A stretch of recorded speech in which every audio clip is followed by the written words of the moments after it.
So here's a second video. This is basically an almost identical chip to the chip that I used earlier on, which was a PIC16F15313. This is the F version, not the LF version, which has a slightly higher voltage range, goes up to 5 volts.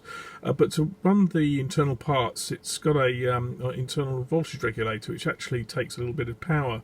And there is a way that you can reduce the power. Not quite to the LF version, but you can reduce the power by switching the voltage regulator, the internal voltage regulator on the chip, into a low power sleep mode. So when you go to sleep, it takes a lot less power. Now, when I tried the same software before, I was getting around about 35 microamps draw, and I couldn't get it any lower than that. However, this is when I used this low voltage regulator mode, I could get it much better. So this is the what I'm talking about. It's something called the VREG PM field in the VREG con register. This is only on the PIC16F15313. It's not on the LF because there is no low voltage regulator for that device. And you'll see in the code that I've stuck right at the beginning there.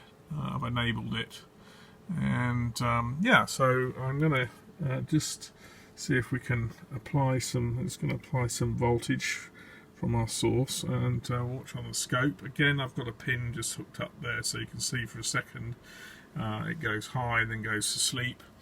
And you'll see up here, this is the current draw. Now you see it's a little bit more. It's about 370 odd, 375 nanoamps.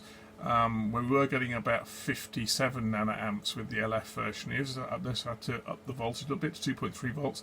This device runs from 2.3 to 5 volts. The old LF device is from 1.8 to I think about 3.6. Anyway, so the 2.3 volts is really just the overhead for the internal voltage regulator on the chip. But you'll see this is significantly higher. If you can say 375 nanoamps is a higher amount of current, but you also notice I'm going to turn it off, so let's re-zero it.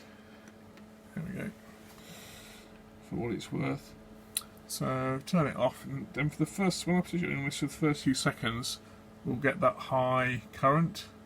There we go, I'll do that again. So there's about 20 microamps there that it operates when I first switch it on, which is significantly higher than in the other device, and also of course when it's in sleep. Then when it is in sleep, we've got the 375 microamps. So there you go, that's the F part. Thank you.